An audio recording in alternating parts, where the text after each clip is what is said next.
പടിഞ്ഞാറേക്കരയുടെ വിദ്യാഭ്യാസ പ്രതീക്ഷയുടെ ഏക ആശ്രയമാണ് GUPS പുറത്തൂർ പടിഞ്ഞാറേക്കര. 1921 പൊന്നാനി സ്വദേശിയായ ശ്രീ K.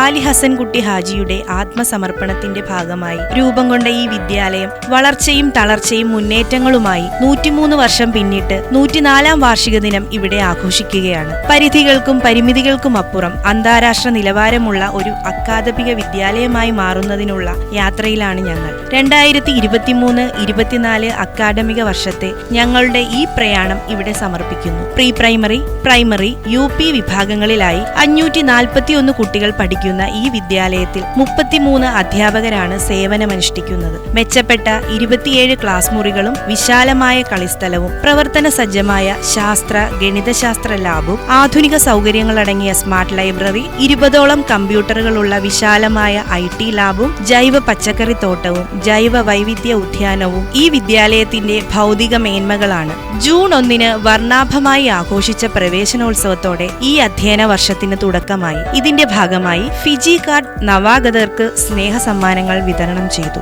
ലോക പരിസ്ഥിതി ദിനം വൃക്ഷത്തൈകൾ നട്ടും വൃക്ഷത്തൈകൾ വിതരണം ചെയ്തു. പരിസ്ഥിതി ദിന പ്രതിജ്ഞയെടുത്തും സർഗാത്മക രചനകളിൽ ഏർപ്പെട്ടും ആഘോഷിച്ചു. ജൂൺ 9 നിലവിലെ പ്രധാന അധ്യാപകനായ MK രാജേഷ് മാസ്റ്റർ സ്ഥലം മാറിപ്പോവുകയും പുതിയ പ്രധാന അധ്യാപകനായി VM മുജീബ് റഹ്മാൻ മാസ്റ്റർ സ്ഥാനമേൽക്കുകയും ചെയ്തു. ജൂൺ 12 ബാലവേല വിരുദ്ധ ദിനം, പോസ്റ്റർ നിർമ്മാണം, പ്രതിജ്ഞ തുടങ്ങിയ പ്രവർത്തനങ്ങളിലൂടെ ആഘോഷിച്ചു. ജൂൺ 14 രക്തദാന ദിനം, പോസ്റ്ററുകൾ നിർമ്മിച്ചും കുറിപ്പുകൾ തയ്യാറാക്കിയും ആചരിച്ചു. ജൂൺ 19 വായനാ ദിനാഘോഷവുമായി ബന്ധപ്പെട്ട് വായനാ ദിന പ്രതിജ്ഞയെടുത്തും പോസ്റ്റർ നിർമ്മാണത്തിലേർപ്പെട്ടും വിവിധ വായനാ മത്സരങ്ങൾ നടത്തിയും ക്ലാസ് ലൈബ്രറി സജ്ജീകരിച്ചും പുസ്തക പ്രദർശനം നടത്തിയും അതിവിപുലമായി വായനാ മാസാചരണമായി നമ്മുടെ സ്കൂളിൽ നടത്തി. ജൂൺ 26 ലഹരി വിരുദ്ധ ദിനം, പോസ്റ്ററുകൾ നിർമ്മിച്ചും ബോധവൽക്കരണ ക്ലാസ് സംഘടിപ്പിച്ചും ഫ്ലാഷ് മോബ് നടത്തിയും ആചരിച്ചു. പരിസര ശുചീകരണത്തിന്റെ ഭാഗമായി ജൂൺ 23 ഡ്രൈ ഡേ ആയി നമ്മുടെ സ്കൂളിൽ ആചരിച്ചു. ബക്രീദുമായി ബന്ധപ്പെട്ട രക്ഷിതാക്കൾക്ക് മാത്രമായി നടത്തിയ മെഹന്തിയിടൽ മത്സരത്തിൽ വിജയികളായവർക്ക് ബഹുമാനപ്പെട്ട പുറത്തൂർ ഗ്രാമപഞ്ചായത്ത് പ്രസിഡന്റ് ശ്രീ CO ശ്രീനിവാസൻ അവർകൾ സമ്മാനങ്ങൾ വിതരണം ചെയ്തു. ജൂലൈ 5 ബഷീർ ദിനവുമായി ബന്ധപ്പെട്ട് ക്വിസ് മത്സരവും ബഷീർ കഥാപാത്രങ്ങൾ വരകളിലൂടെ എന്ന പേരിൽ ചിത്രരചനാ മത്സരവും വേഷപ്പകർച്ചയും നമ്മുടെ സ്കൂളിൽ നടന്നു. വിദ്യാർത്ഥികൾക്ക് ജനാധിപത്യ മൂല്യവും രീതിയും ബോധ്യപ്പെടുത്തുന്നതിനായി സംഘടിപ്പിച്ച സ്കൂൾ ഇലക്ഷൻ പൂർണ്ണമായും വിജയകരമായി നടത്താൻ നമുക്ക് കഴിഞ്ഞു. റേഡിയോ മിന്റ് വിദ്യാർത്ഥികളുടെ അറിവും കഴിവും വികസിപ്പിക്കുന്നതിനായി കേരളപ്പിറവി ദിനത്തിൽ ആരംഭിച്ച വിദ്യാർത്ഥികൾ റേഡിയോ ജോക്കികളായ സ്കൂൾ റേഡിയോ മിന്റ് മുടക്കമില്ലാതെ നടന്നുവരുന്നു. പൊതുവിദ്യാലയങ്ങളിലെ കുട്ടികളുടെ പഠന വിടവ് നികത്തുന്നതിനായി വിദ്യാഭ്യാസ വകുപ്പിലെ വിവിധ ഏജൻസികളും ജില്ലാ ആസൂത്രണ സമിതി എന്നിവയുടെ സംയുക്തമായി നടപ്പിലാക്കിയ വിജയസ്പർശം നമ്മുടെ സ്കൂളിൽ വിജയകരമായി നടന്നു. വിവിധ മേഖലയിൽ കഴിവ് തെളിയിച്ച രക്ഷാകർത്താക്കളെ ഉൾപ്പെടുത്തി സംസ്ഥാനത്ത് ആദ്യമായി കമ്മ്യൂണിറ്റി ടീച്ചേഴ്സ് എന്ന ആശയം നടപ്പിലാക്കിയത് നമ്മുടെ സ്കൂളിലാണ്. വിദ്യാലയത്തിലെ മുഴുവൻ കുട്ടികളെയും സമയം നോക്കാൻ പഠിപ്പിക്കുക, കുട്ടികളിലെ മൊബൈൽ ഉപയോഗം കുറയ്ക്കുക എന്നീ ലക്ഷ്യത്തോടെ ചെസ്സിലും എംബ്രോയിഡറിയിലും പരിശീലനം നൽകിയും കുട്ടികളിലെ സംഗീതവാസനയെ കണ്ടെത്തുന്നതിനായി ജനശ്രദ്ധയാകർഷിച്ച പാടാം നമുക്ക് പാടാം എന്നീ പരിപാടികൾ വിജയകരമായി നടപ്പിലാക്കിയതും കമ്മ്യൂണിറ്റി ടീച്ചേഴ്സിന്റെ നേതൃത്വത്തിലാണ്. വിദ്യാർത്ഥികൾക്ക് വിലക്കുറവിൽ പഠനോപകരണങ്ങൾ ലഭ്യമാക്കുക എന്ന ലക്ഷ്യത്തോടെ സ്കൂൾ സ്റ്റോർ PTA നേതൃത്വത്തിൽ ആരംഭിച്ചത് ഈ വർഷത്തെ എടുത്തു പറയേണ്ട മികവിൽ ഒന്നാണ്. 76ാമത് സ്വാതന്ത്ര്യ ദിനാഘോഷങ്ങൾ അതിവിപുലമായി തന്നെ ആഘോഷിച്ചു. കുട്ടികൾക്കായി പ്രത്യേക അസംബ്ലിയും എയ്റോബിക്സും കലാ അവതരണവും പായസ വിതരണവും നടത്തി. കൂടാതെ LSS, USS, abacus, Premchand online quiz ജേതാക്കൾ എന്നിവർക്കുള്ള അനുമോദനവും SSLC, +2 പരീക്ഷകളിൽ ഉന്നത വിജയം കരസ്ഥമാക്കിയ പൂർവ്വ വിദ്യാർത്ഥികളെ അനുമോദിക്കുകയും ചെയ്തു. കലാകായിക രംഗത്ത് മികച്ച നേട്ടങ്ങൾ കൈവരിക്കാൻ ഈ വർഷം വിദ്യാലയത്തിന് കഴിഞ്ഞിട്ടുണ്ട്. നൃത്ത പരിശീലന ക്ലാസ്, ചിത്രരചനാ ക്ലാസ്, പാട്ടുത്സവം, വിവിധ ടാലന്റ് ഹണ്ടുകൾ എന്നിവ എന്നിവ സംഘടിപ്പിക്കുകയുണ്ടായി. ഓൺലൈൻ, ഓഫ്ലൈൻ മോഡുകളിലായി ക്ലാസ് തലത്തിലും സ്കൂൾ തലത്തിലും സംഘടിപ്പിച്ച പാടാം നമുക്ക് പാടാം പരിപാടിയിൽ 200ഓളം കുട്ടികളും 50ലേറെ രക്ഷിതാക്കളും പാട്ടുകൾ പാടി പരിപാടിയിൽ പങ്കെടുത്തു. സബ് ജില്ലയിൽ കലാമേള, അറബിക് കലാമേള തുടങ്ങിയ വിവിധ മത്സരങ്ങളിലായി 30ഓളം പോയിന്റുകൾ നേടാൻ വിദ്യാലയത്തിന് കഴിഞ്ഞു. സബ് ജില്ലയിൽ ഏറ്റവും വാശിയേറിയ മത്സര ഇനമായ സംഘനൃത്തത്തിൽ നമുക്ക് 2ാം സ്ഥാനം നേടാനായത് വലിയ നേട്ടമാണ്. സ്പോർട്സ്, ഗെയിംസ് എന്നീ മേഖലകളിൽ വിദ്യാലയം ഈ വർഷം കൈവരിച്ച പുരോഗതി ശ്രദ്ധേയമാണ്. വിവിധ കായിക പരിശീലനങ്ങൾ കുട്ടികൾക്ക് ഇപ്പോൾ നൽകി വരുന്നുണ്ട്. സ്കൂൾ തല കായിക മേളയിൽ പ്രീ പ്രൈമറി മുതൽ 7ാം തരം വരെയുള്ള കുട്ടികളുടെ സജീവ പങ്കാളിത്തം കൊണ്ട് മേള ശ്രദ്ധേയമായി. 2 ദിവസങ്ങളിലായി സംഘടിപ്പിച്ച് മേളയിലെ വിജയികൾക്ക് ഗ്രാമപഞ്ചായത്ത് മെമ്പർ ശ്രീമതി ഹസ്പ്ര എഹിയ സമ്മാനങ്ങൾ വിതരണം ചെയ്തു. ഈ വർഷം പഞ്ചായത്ത് തല കായികമേളയ്ക്ക് സാരഥ്യം വഹിച്ചത് നമ്മുടെ വിദ്യാലയം തന്നെയായിരുന്നു. കഴിഞ്ഞ നിരവധി വർഷങ്ങളായി പഞ്ചായത്ത് കായികമേളയിൽ ചാമ്പ്യന്മാരായ നമ്മുടെ വിദ്യാലയം ഈ വർഷം തൊട്ടടുത്ത എതിരാളിയെ 40 പോയിന്റിന് പിന്തള്ളിയാണ് ഒരിക്കൽ കൂടി ചാമ്പ്യന്മാരായത്. വിജയികൾക്ക് ഗ്രാമപഞ്ചായത്ത് secretary Shri Binu, panchayat vice president Shrimati Suhara Asif, standing committee chairman Shri Prashanth, ward member Shrimati Hasfra Yahiya തുടങ്ങിയവർ ചേർന്ന് സമ്മാനങ്ങൾ വിതരണം ചെയ്തു. ദീർഘകാലത്തെ കാത്തിരിപ്പിനു ശേഷം വിദ്യാലയത്തിൽ ഈ വർഷം കബഡി പരിശീലനവും കബഡി ടൂർണമെന്റും സംഘടിപ്പിച്ചു. ടൂർണമെന്റിൽ മികച്ച പ്രകടനം കാഴ്ചവെച്ച കുട്ടികളെ സബ് ജില്ലാ തലത്തിൽ പങ്കെടുപ്പിക്കുകയും 3 ആൺകുട്ടികൾക്കും 2 പെൺകുട്ടികൾക്കും ജില്ലയിലേക്ക് സെലക്ഷൻ ലഭിക്കുകയും ചെയ്തു. വിദ്യാലയത്തിലെ കുട്ടികൾക്ക് പഠന സമയത്തിന് ശേഷം കൂട്ടായി MMM ഹൈസ്കൂളിലെ കായിക അധ്യാപകനായ ശ്രീ അമീറിന്റെ നേതൃത്വത്തിൽ പ്രത്യേകം ഫുട്ബോൾ ക്യാമ്പ് നടത്തി വരുന്നുണ്ട്. 42 ആൺകുട്ടികളും 16 പെൺകുട്ടികളും ഈ ക്യാമ്പിൽ പങ്കെടുത്തു വരുന്നു. ഷട്ടിൽ, ബാഡ്മിന്റൺ, യോഗ തുടങ്ങിയവയിലും കുട്ടികൾക്ക് പരിശീലനം നൽകി വരുന്നുണ്ട്. ശാസ്ത്രാഭിരുചി വളർത്തുന്നതിനും ശാസ്ത്ര പഠനം മെച്ചപ്പെടുത്തുന്നതിനും വിദ്യാലയത്തിൽ നിരവധി പ്രവർത്തനങ്ങൾ സംഘടിപ്പിക്കുകയുണ്ടായി. വിദ്യാലയത്തിലെ മികച്ച സയൻസ് ലാബ് ശാസ്ത്ര പഠനത്തിന് ഏറെ സഹായകമാണ്. ശാസ്ത്ര പഠനത്തെ പ്രോത്സാഹിപ്പിക്കുന്നതിനായി ചാന്ദ്രദിനം, ശാസ്ത്രദിനം തുടങ്ങിയ വിവിധ ദിനാചരണങ്ങൾ നടത്തി. ശാസ്ത്ര സമീപനങ്ങളും അഭിരുചിയും വളർത്തുന്നതിന് വിദ്യാലയത്തിൽ ശാസ്ത്ര പരീക്ഷണങ്ങളുടെ പ്രദർശനം, പ്രോജക്റ്റ് അവതരണം, ശാസ്ത്ര ക്വിസ് തുടങ്ങിയ പരിപാടികൾ ക്ലാസ് തലത്തിലും സ്കൂൾ തലത്തിലും സംഘടിപ്പിക്കുകയുണ്ടായി. ക്ലാസ് തലത്തിൽ നിന്നും പ്രത്യേകം തിരഞ്ഞെടുക്കപ്പെട്ട 80 കുട്ടികളുടെ വിവിധ ശാസ്ത്ര പരീക്ഷണങ്ങളുടെ പ്രദർശനം കാണുന്നതിന് രക്ഷിതാക്കളടക്കം നിരവധി ആളുകളാണ് വിദ്യാലയത്തിലെത്തിയത്. വിദ്യാലയത്തിൽ നിന്നും ഈ വർഷം സബ് ജില്ലയിൽ സമർപ്പിച്ച ശാസ്ത്ര പ്രോജക്റ്റ് ഏറെ ശ്രദ്ധിക്കപ്പെട്ടു. ശാസ്ത്രാഭിരുചി വളർത്തുന്നതിന് ഉദ്യാന നിരീക്ഷണം, ഫീൽഡ് ട്രിപ്പ് എന്നിവയും സംഘടിപ്പിച്ചു. പുറത്തൂർ പഞ്ചായത്ത് തല വിജ്ഞാനോത്സവത്തിൽ 2ാം സ്ഥാനം നേടി ഈ വർഷം വിദ്യാലയം ശാസ്ത്ര പഠന രംഗത്ത് മികവ് തെളിയിക്കുകയുണ്ടായി. ഗണിതശാസ്ത്ര പഠനത്തിനായി വിദ്യാലയത്തിൽ സ്ഥലപരിമിതി ഉണ്ടെങ്കിലും ഒരു ഗണിത ലാബ് പ്രവർത്തിക്കുന്നുണ്ട്. ഗണിത പഠനം എളുപ്പമാക്കുന്നതിന് വിദ്യാലയത്തിൽ പ്രത്യേകം അബാക്കസ് പരിശീലനം നൽകി വരുന്നു. ദേശീയ തലത്തിലും സംസ്ഥാന തലത്തിലും 20ഓളം കുട്ടികൾ ഈ വർഷം അബാക്കസിൽ അവാർഡുകൾ കരസ്ഥമാക്കുകയുണ്ടായി. തിരൂർ BRCയുടെ സഹായത്തോടെ മേന്മ ഗണിത ശില്പശാല സംഘടിപ്പിച്ചു. ഗണിത രൂപങ്ങളുടെ നിർമ്മിതിയും പ്രദർശനവും നടന്നു. ഗണിത ക്ലബിന്റെ നേതൃത്വത്തിൽ ഗണിത കൗതുകങ്ങളെ പരിചയപ്പെടുത്തുന്നതിനായി പ്രത്യേക വർക്ക്ഷോപ്പ് സംഘടിപ്പിച്ചു. 40 കുട്ടികൾ വർക്ക്ഷോപ്പിൽ പങ്കാളികളായി. മലയാളം, ഇംഗ്ലീഷ്, ഹിന്ദി, അറബിക് എന്നീ ഭാഷാ പഠനത്തിനായി വിദ്യാലയത്തിൽ ഭാഷാ ക്ലബ്ബുകൾ പ്രവർത്തിച്ചു വരുന്നുണ്ട്. നിലവിൽ വിദ്യാലയത്തിലെ ലൈബ്രറി ഈ വർഷം സ്മാർട്ട് ലൈബ്രറിയാക്കി മാറ്റിയിട്ടുണ്ട്. വായനയെ പ്രോത്സാഹിപ്പിക്കുന്നതിനായി വിദ്യാലയത്തിൽ വായനാ മാസാചരണം നടത്തി. സ്കൂളിലെ മുഴുവൻ കുട്ടികളെയും പങ്കാളികളാക്കി സംഘടിപ്പിച്ച പരിപാടിയിൽ ക്വിസ് മത്സരം, രചനാ മത്സരം, വായനാ മത്സരം, ആസ്വാദനക്കുറിപ്പ് മത്സരം, പോസ്റ്റർ നിർമ്മാണം, അമ്മ വായന, ചിത്രവായന തുടങ്ങിയ പരിപാടികൾ സംഘടിപ്പിച്ചു. English club, Arabic club, Hindi club എന്നിവയുടെ നേതൃത്വത്തിൽ ഭാഷാദിന ക്വിസ് മത്സരങ്ങൾ സംഘടിപ്പിക്കുകയുണ്ടായി. ക്ലാസ് തലത്തിൽ ലൈബ്രറികളും ലൈബ്രറി പുസ്തക വിതരണവും നടന്നുവരുന്നുണ്ട്. സബ് ജില്ലാ തലത്തിൽ സംഘടിപ്പിച്ച് പ്രേംചന്ദ് ദിന ക്വിസ് മത്സരത്തിൽ 1ാം സ്ഥാനം വിദ്യാലയം കരസ്ഥമാക്കി. മികച്ച പ്രകടനത്തിന് 3 കുട്ടികൾക്ക് സമ്മാനവും ലഭിച്ചു. ഇക്കൊല്ലത്തെ പഠനയാത്രകൾ പ്രീ പ്രൈമറി 1-2 ക്ലാസുകാർ മലപ്പുറം പാപ്പിലിയോൺ പാർക്കിലേക്കും മലയിൽ ഫാം ഹൗസിലേക്കുമായിരുന്നു. 3-4 ക്ലാസ്സുകാരാകട്ടെ കോഴിക്കോട് മാതൃഭൂമിയിലും പ്ലാനറ്റോറിയത്തിലും സ്നോ ഫാന്റസിയിലും സന്ദർശനം നടത്തി. എറണാകുളം ഹിൽ പാലസിലും മറൈൻ ഡ്രൈവിലും മെട്രോയിലും സന്ദർശിച്ചുകൊണ്ടാണ് UP പഠനയാത്ര നടന്നത്.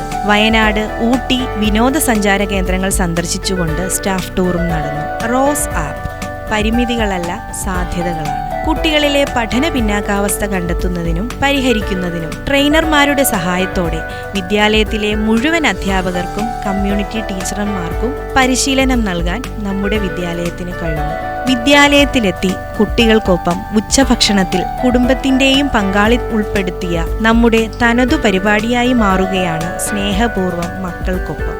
പിറന്നാൾ ദിന മധുര വിതരണം സ്കൂളിലെ മുഴുവൻ കൂട്ടുകാർക്കുമായി നൽകുക എന്ന ലക്ഷ്യത്തോടെ ആരംഭിച്ച പിറന്നാൾ മധുരത്തിൽ 100-ലധികം കുട്ടികൾ പങ്കാളികളായി. ഹരിതസഭ മാലിന്യമുക്ത കേരളമെന്ന ലക്ഷ്യത്തിലേക്കുള്ള പാതയിൽ കുട്ടികളെയും ഭാഗമാക്കിയ ഹരിതസഭയിൽ നമ്മുടെ വിദ്യാർത്ഥികൾ പങ്കെടുക്കുകയും മികച്ച റിപ്പോർട്ടിന് പുറത്തൂർ ഗ്രാമപഞ്ചായത്തിൽ 1ാം സ്ഥാനം നേടുകയും ചെയ്തു. റിപ്പബ്ലിക് ദിനാഘോഷം തികച്ചും വ്യത്യസ്തമായാണ് നമ്മുടെ വിദ്യാലയത്തിൽ ആഘോഷിച്ചത്. വരും വർഷങ്ങളിൽ നമ്മുടെ വിദ്യാലയം എങ്ങനെ എന്ന ചർച്ചയും നവീന ആശയങ്ങളുടെ പങ്കുവയ്ക്കലും ഈ ദിനത്തെ വേറിട്ടതാക്കി. പഠന തിരക്കുകൾക്കിടയിലും ഓരോ ആഘോഷവും അതിൻ്റെതായ പ്രാധാന്യം ഉൾക്കൊണ്ടുകൊണ്ട് തന്നെ കുട്ടികൾക്ക് അനുഭവവേദ്യമാക്കി നമ്മുടെ വിദ്യാലയം മാറ്റി. രക്ഷിതാക്കളുടെ സഹകരണത്തോടെ പൂക്കള മത്സരവും രക്ഷിതാക്കളും വിദ്യാർത്ഥികളും അധ്യാപകരും അണിനിരന്ന മെഗാ തിരുവാതിരയും ഇക്കൊല്ലത്തെ ഓണാഘോഷത്തെ മികവുറ്റതാക്കി. ക്ലാസ് അധ്യാപകരുടെ നേതൃത്വത്തിൽ ഓരോ ക്ലാസ്സിലും കേക്കുകൾ മുറിച്ചും കരോൾ പാടിയും ക്രിസ്തുമസ് ആഘോഷിച്ചു. കേരളപ്പിറവി ദിനത്തിൽ സ്വപ്നങ്ങൾക്ക് അതിരുകളില്ലെന്ന് ഉയർത്തിക്കാട്ടി പടിഞ്ഞാറേക്കരയിലെ കടൽ തീരത്ത് നമ്മുടെ കുരുന്നുകൾ പട്ടം പറത്തി ആഘോഷിച്ചു. പുതുവത്സര ദിനത്തിലാകട്ടെ ഒത്തിരി പുതുമയാർന്ന പദ്ധതികളാണ് നമ്മുടെ വിദ്യാലയം നടപ്പിലാക്കിയത്. സ്കൂളിന്റെ ഒത്തിരി നാളത്തെ ആഗ്രഹമായിരുന്ന AI ബെൽ ഉദ്ഘാടനം ചെയ്തു. മുഴുവൻ കുട്ടികൾക്ക് ബിരിയാണി നൽകിയും സ്കൂൾ മുറ്റത്ത് HM ശ്രീ മുജീബ് മാഷിന്റെ നേതൃത്വത്തിൽ വൃക്ഷത്തൈകൾ നട്ടും പുതുവത്സരാഘോഷം കെങ്കേമമാക്കി. അക്കാദമിക നിലവാരം ഉയർത്തുന്നതിനുള്ള വിവിധ പ്രവർത്തനങ്ങൾ. വൈവിധ്യമാർന്ന നിരവധി പ്രവർത്തനങ്ങളിലൂടെ അക്കാദമിക നിലവാരം ഉയർത്തുന്നതിന് കാര്യക്ഷമമായ ഇടപെടൽ ഈ വർഷം നമുക്ക് കഴിഞ്ഞു. പഠനം മെച്ചപ്പെടുത്തുന്നതിന് സ്കൂൾ നടപ്പിലാക്കിയ തനത് പരിപാടിയാണ് അക്ഷരജ്യോതി. 1 മാസം നീണ്ടു നിൽക്കുന്ന രാത്രികാല ക്യാമ്പിലൂടെ 60 കുട്ടികൾക്ക് പ്രത്യേക പരിശീലനം നൽകി. പുതുമ നിറഞ്ഞ ബോധന തന്ത്രങ്ങൾ കൊണ്ട് അക്ഷരജ്യോതി കുട്ടികൾക്കും രക്ഷിതാക്കൾക്കും വലിയ അനുഭവമായി മാറി. ഓരോ ആഴ്ചയിലും പ്രത്യേകം തയ്യാറാക്കിയ വർക്ക്ഷീറ്റുകൾ മുഴുവൻ കുട്ടികൾക്കും നൽകിക്കൊണ്ട് മലപ്പുറം ജില്ലയിൽ വിദ്യാലയം മാതൃകയായി മാറി. 1ാം ക്ലാസ്സിലെ പഠന നിലവാരം ഉയർത്തുന്നതിനായി 1ാം ക്ലാസ് 1ാം തരം എന്ന തനത് പരിപാടിയിലൂടെ പ്രവർത്തനാധിഷ്ഠിത ക്ലാസ് യാഥാർത്ഥ്യമാക്കി. പ്രീ പ്രൈമറി ക്ലാസുകളിൽ നടപ്പിലാക്കിയ വരോത്സവം, കഥോത്സവം തുടങ്ങിയ പരിപാടികൾ കുട്ടികളിൽ മികച്ച പ്രതികരണം ഉണ്ടാക്കുകയുണ്ടായി. മികച്ച ജനപങ്കാളിത്തത്തോടെ ജനകീയ വിദ്യാഭ്യാസം സാധ്യമാക്കി വിദ്യാലയത്തിന്റെ യശസ് ഉയർത്താൻ ഈ വർഷം നമുക്ക് കഴിഞ്ഞിട്ടുണ്ട്. സബ് ജില്ലയിലും ജില്ലയിലും സംസ്ഥാന തലത്തിലും നിരവധി നേട്ടങ്ങളും പങ്കാളിത്തവും ഈ വർഷം നേടാനായത് പഠന പുരോഗതിയുടെ നേർസാക്ഷ്യമാണ്. ഹാപ്പി സ്കൂൾ വിദ്യാലയത്തെ സന്തോഷത്തിന്റെ കേന്ദ്രമാക്കി മാറ്റുക എന്ന ലക്ഷ്യത്തോടെ നിരവധി പ്രവർത്തനങ്ങൾക്ക് ഈ വർഷം തുടക്കമിട്ടു. വിദ്യാലയത്തിന്റെ വിവിധ ഭാഗങ്ങളിലായി സ്ഥാപിച്ച ഊഞ്ഞാലുകൾ, സ്പോർട്സ് ഗെയിംസ് രംഗത്ത് നടപ്പാക്കിയ വിവിധ പദ്ധതികളും ഓണം, ക്രിസ്തുമസ്, ബക്രീദ് തുടങ്ങിയ വിവിധ ആഘോഷങ്ങളെ വർണ്ണാഭമാക്കിയതും കുട്ടികൾക്ക് ഉണർവ് പകർന്നു. ചെസ്, ത്രെഡ് മാജിക് തുടങ്ങിയ പദ്ധതികൾ വിദ്യാലയത്തിലേക്ക് കുട്ടികളെ അടുപ്പിക്കാൻ ഇടവരുത്തി. ആരോഗ്യവും ഉച്ചഭക്ഷണവും കുട്ടികളുടെ ആരോഗ്യത്തിനും ഗുണമേന്മയുള്ളതും വൈവിധ്യതയുള്ളതുമായ ആഹാരം നൽകുന്നതിനും നമുക്ക് കഴിഞ്ഞിട്ടുണ്ട്. നാടൻ വിഭവങ്ങളെ കുട്ടികൾക്ക് പരിചയപ്പെടുത്തുന്നതിന് ക്ലാസ് തലത്തിൽ നടത്തിയ പലഹാരമേളയും ഫ്രൂട്ട് ഫെസ്റ്റും കൗതുക കാഴ്ചകളായിരുന്നു. ഗുണമേന്മയുള്ള പച്ചക്കറികൾ വിദ്യാലയത്തിൽ തന്നെ കൃഷി ചെയ്തുണ്ടാക്കുന്നതിന് സ്കൂളിൽ പച്ചക്കറിത്തോട്ടം നിർമ്മിച്ചിട്ടുണ്ട്. കട്ടൻ ചായയും അരിമണിയും പാലും പഴവും അവിലാണ് താരം, കപ്പ തുടങ്ങി വൈവിധ്യമാർന്ന ഭക്ഷണങ്ങൾ കുട്ടികൾക്ക് വിതരണം ചെയ്യുകയുണ്ടായി. ജന്മദിനത്തിന് പായസവും ഹോർലിക്സും ബൂസ്റ്റും കുട്ടികൾക്ക് നൽകി ആഹാരത്തിന് കൊഴുപ്പ് പകർന്നു. സീറോ ഫുഡ് വേസ്റ്റ് പദ്ധതിയിലൂടെ കുട്ടികളിൽ പോസിറ്റീവായ ഭക്ഷണ സംസ്കാരം വളർത്തിക്കൊണ്ടുവരാൻ വിദ്യാലയത്തിന് കഴിഞ്ഞിട്ടുണ്ട്. പുതുവർഷം ചിക്കൻ ബിരിയാണി നൽകി പുതുമ സൃഷ്ടിക്കാനും നമുക്ക് കഴിഞ്ഞു. കൂട്ടായി സ്വദേശി ശ്രീ ഇസ്മയിൽ ഹാജിയുടെ സഹായം ഈ സന്ദർഭത്തിൽ നന്ദിയോടെ ഞങ്ങൾ സ്മരിക്കുന്നു. സ്കൂൾ വികസനത്തിന് കൈത്താങ്ങ്. വിദ്യാലയത്തിന്റെ പുരോഗതിക്ക് ഈ വർഷം നിരവധി വ്യക്തിത്വങ്ങൾ സഹായിക്കുകയുണ്ടായി. ജനകീയ കൂട്ടായ്മയിലൂടെ എല്ലാ ക്ലാസുകളിലും സ്പീക്കർ സെറ്റ് സ്ഥാപിച്ചുകൊണ്ട് പബ്ലിക് അനൗൺസ്മെന്റ് സിസ്റ്റം നടപ്പിലാക്കാൻ സഹായിച്ച പ്രിയപ്പെട്ട നാട്ടുകാരോടും വിവിധ സാംസ്കാരിക സംഘടനകളോടുമുള്ള കൃതജ്ഞത ഇവിടെ രേഖപ്പെടുത്തട്ടെ. വിവിധ ക്ലാസുകളിൽ വൈറ്റ് ബോർഡുകൾ സ്ഥാപിക്കുന്നതിന് പൂർവ്വ വിദ്യാർത്ഥി കൂട്ടായ്മകൾ മുന്നോട്ടു വരികയുണ്ടായി. 1999 ബാച്ച്, 2001 ബാച്ച് എന്നീ പൂർവ്വ വിദ്യാർത്ഥി കൂട്ടായ്മകളാണ് ഇതിനായി മുന്നോട്ട് വന്നത്. ഈ വിദ്യാലയത്തിലെ അധ്യാപികയായിരുന്ന ശ്രീമതി അഞ്ജലി ടീച്ചറും വൈറ്റ് ബോർഡ് നൽകി സഹായിക്കുകയുണ്ടായി. തികച്ചും നൂതനവും തിരൂർ സബ് ജില്ലയിൽ തന്നെ ആദ്യത്തേതുമെന്ന് പറയാവുന്ന ആധുനിക ഡിജിറ്റൽ ഓട്ടോമാറ്റിക് ബെൽ സംവിധാനം ഈ വർഷം നമ്മുടെ വിദ്യാലയത്തിൽ സ്ഥാപിക്കുകയുണ്ടായി. 2000 വർഷം വിദ്യാലയത്തിൽ പഠിച്ച പൂർവ്വ വിദ്യാർത്ഥികളാണ് ഈ സംഭാവന ചെയ്തത്. അടുക്കളയിലേക്ക് ഒരു മിക്സി നൽകിക്കൊണ്ട് തിരൂർ ബാസിത് ടെക്സ്റ്റൈൽസും നമുക്കൊപ്പം ഉണ്ടായിരുന്നു. ഫുട്ബോൾ ക്യാമ്പിന് 10 ഫുട്ബോളുകൾ നൽകിക്കൊണ്ട് വിദ്യാലയത്തിലെ അധ്യാപകർ ഈ പ്രവർത്തനങ്ങൾക്ക് ഊർജം പകർന്നു. നിരവധി കുട്ടികൾ ലൈബ്രറിയിലേക്ക് നൽകിയ പുസ്തകങ്ങൾ, സ്വന്തമായി നിർമ്മിച്ച ഫയലുകൾ, കുടുംബശ്രീ നൽകിയ 5400 രൂപയുടെ സാമ്പത്തിക സഹായം, വിവിധ രക്ഷിതാക്കൾ സ്കൂൾ ഉച്ചഭക്ഷണ പദ്ധതിയിലേക്ക് നൽകിയ പച്ചക്കറികൾ തുടങ്ങിയ നിരവധി സഹായങ്ങൾ ഈ വേളയിൽ ഞങ്ങൾ നന്ദിയോടെ സ്മരിക്കുന്നു. സ്കൂൾ IT ലാബ് വികസിപ്പിക്കുന്നതിന് ബ്ലൂമറൈൻ പടിഞ്ഞാറേക്കര നൽകിയ 50,000 രൂപയുടെ സാമ്പത്തിക സഹായം ഏറെ വിലപ്പെട്ടതാണ്. വിദ്യാലയത്തിന്റെ വികസനത്തിൽ എന്നും കരുത്തു പകർന്ന് ഞങ്ങളെ ചേർത്തുപിടിച്ച ബ്ലൂമറൈൻ സർവീസസിനുള്ള നന്ദി ഇവിടെ രേഖപ്പെടുത്തുന്നു. വിദ്യാലയ വികസനത്തിന് ജനകീയ കൂട്ടായ്മ. സ്കൂൾ വികസനത്തിന് ആക്കം കൂട്ടുക എന്ന ലക്ഷ്യത്തോടെ ജനകീയ കൂട്ടായ്മ രൂപീകരിക്കുന്നതിന് ഈ വർഷം നമുക്ക് കഴിഞ്ഞിട്ടുണ്ട്. ജനകീയ കൂട്ടായ്മയുടെ പ്രവർത്തനങ്ങളുടെ ഭാഗമായി സ്കൂളിൽ സ്ഥാപിച്ച public announcement system Thavanur MLA doctor KT ജലീലാണ് ഉദ്ഘാടനം നിർവഹിച്ചത്. വിദ്യാലയത്തിന്റെ ഭൗതിക സാഹചര്യങ്ങൾ മെച്ചപ്പെടുത്തുന്നതിനും കൂടുതൽ ക്ലാസ് മുറികൾ നിർമ്മിക്കുന്നതിനുമായി വികസന സമിതി നടത്തിയ നിരവധി ശ്രമങ്ങളുടെ ഫലമായി MLA Malappuram DDE Shri Ramesh Kumar, Tirur DO, Tirur AO തുടങ്ങിയവർ വിദ്യാലയം സന്ദർശിക്കുകയും വിദ്യാലയ പുരോഗതിക്ക് സഹായം വാഗ്ദാനം ചെയ്യുകയും ചെയ്തിട്ടുണ്ട്. പുതിയ കെട്ടിട നിർമ്മാണത്തിനായി ഫിഷറീസ് വകുപ്പ് മന്ത്രി ശ്രീ സജി ചെറിയാനെ സമീപിച്ചിട്ടുണ്ട്. USSഉം LSSഉം കഴിഞ്ഞ വർഷം വിദ്യാലയത്തിന്റെ അഭിമാനമായി അലി അമൻബാൽ USS കരസ്ഥമാക്കി. ഈ വർഷം 14 കുട്ടികൾ USSനും 6 കുട്ടികൾ LSSനും പരീക്ഷ എഴുതിയിട്ടുണ്ട്. ഇവർക്ക് രാത്രികാല ക്യാമ്പ് അടക്കം നിരവധി പരിശീലനങ്ങൾ നൽകുകയുണ്ടായി. പിന്തുണാ സംവിധാനം. സ്കൂളിന് പിന്തുണ നൽകുന്നതിന് ശ്രീ കമറുദ്ദീൻ VKയുടെ നേതൃത്വത്തിൽ കരുത്തുറ്റ ഒരു PTA കമ്മിറ്റി നിലവിലുണ്ട്. MDA പ്രസിഡന്റായി ശ്രീമതി മോനിഷയും SMC ചെയർമാനായി ബാദുഷ M, വെൽഫെയർ കമ്മിറ്റി ചെയർമാനായി ശ്രീ അബ്ദുറഹ്മാൻ P, വികസന സമിതി ചെയർമാനായി ശ്രീ അഷറഫ് EV എന്നിവർ സജീവമായി പ്രവർത്തിച്ചു വരുന്നു. ഗ്രാമപഞ്ചായത്തിന്റെ സഹകരണം. ഈ വർഷം മികച്ച സഹായമാണ് ഗ്രാമപഞ്ചായത്തിൽ നിന്നും നമുക്ക് ലഭിച്ചിട്ടുള്ളത്. ബേബി ഫ്രണ്ട്ലി ടോയ്ലറ്റ്, ക്ലാസ് മുറികൾക്ക് ജനലും വാതിലും, ക്ലാസ് മുറികൾ ടൈൽ പാകൽ, ഷട്ടറുകളുടെ maintenance, smart library, biogas plant, മട്ടുപ്പാവിൽ പച്ചക്കറി കൃഷിത്തോട്ടം തുടങ്ങിയ വിവിധങ്ങളായ പിന്തുണ ഈ വർഷം വിദ്യാലയത്തിന് അംഗീകരിച്ച് ലഭിക്കുകയുണ്ടായി. കൂടാതെ മത്സ്യത്തൊഴിലാളികളുടെ മക്കൾക്ക് ഫർണിച്ചറുകൾ നൽകി. പ്രതീക്ഷകളും വെല്ലുവിളികളും. നമ്മുടെ വിദ്യാലയത്തെ ഒരു അന്താരാഷ്ട്ര നിലവാരമുള്ള വിദ്യാലയമാക്കി ഉയർത്തിക്കൊണ്ടുവരിക എന്നതാണ് നമ്മുടെ ലക്ഷ്യം. ഈ പാതയിൽ നിരവധി വെല്ലുവിളികൾ നേരിടേണ്ടതുണ്ട്. ക്ലാസ് മുറികളുടെ കുറവ്, അടുക്കളയുടെ നവീകരണം, ഡൈനിങ് ഹാൾ, കളിസ്ഥലത്തിന്റെ നവീകരണം, ചിൽഡ്രൻസ് പാർക്ക്, വിവിധ തൊഴിൽ പരിശീലനങ്ങൾക്കുള്ള വർക്ക്ഷോപ്പുകൾ തുടങ്ങി നിരവധി സൗകര്യങ്ങൾ ഇനിയും ഒരുക്കേണ്ടതുണ്ട്. സ്മാർട്ട് സ്കൂൾ എന്ന ലക്ഷ്യത്തോടെ കുട്ടികളുടെ യൂണിഫോം അടുത്ത വർഷം മുതൽ മാറ്റുകയാണ്. നിലവിലുള്ള ജൈവ വൈവിധ്യ പാർക്ക് നവീകരിക്കേണ്ടതുണ്ട്. കളിസ്ഥലത്തിന്റെ പടിഞ്ഞാറേ ഭാഗത്ത് ജൈവ വൈവിധ്യ പാതയൊരുക്കാനും ന്യൂ ബ്ലോക്കിനിടയിൽ പക്ഷിക്കൂടൊരുക്കാനും പദ്ധതി ആവിഷ്കരിച്ചിട്ടുണ്ട്. പഴയ കെട്ടിടത്തോട് ചേർന്ന് പടിഞ്ഞാറ് ഭാഗത്ത് ശലഭോദ്യാനം സ്ഥാപിക്കുന്നതിനും ഉദ്ദേശിച്ചിട്ടുണ്ട്. സ്കൂളിന്റെ പുരോഗതിക്കും നന്മയ്ക്കും വേണ്ടി പ്രവർത്തിച്ച് ഓരോ വ്യക്തികൾക്കും സംഘടനകൾക്കും വിദ്യാലയത്തെ ചേർത്തുപിടിച്ച വിവിധ ഏജൻസികൾക്കും പ്രത്യേകം നന്ദി രേഖപ്പെടുത്തിക്കൊണ്ട് ദീർഘകാലം വിദ്യാലയത്തിന്റെ SMC ചെയർമാനായി പ്രവർത്തിച്ചിരുന്ന ശ്രീ ബാബുവിന്റെ അകാല വേർപാട് ഈ വർഷത്തെ വിദ്യാലയത്തിന്റെ വേദനയാണ്. അദ്ദേഹത്തിന്റെ പാവന സ്മരണയ്ക്ക് മുന്നിൽ പ്രണാമം അർപ്പിച്ചുകൊണ്ട് നമ്മുടെ വിദ്യാലയത്തെ അന്താരാഷ്ട്ര നിലവാരമുള്ള കടലോര വിദ്യാലയമാക്കി മാറ്റുന്നതിന് ഈ ഗ്രാമത്തിലെ ഓരോരുത്തരുടെയും സഹായ സഹകരണം അഭ്യർത്ഥിച്ചുകൊണ്ട് ഈ റിപ്പോർട്ട് ജനപക്ഷം സമർപ്പിക്കുന്നു.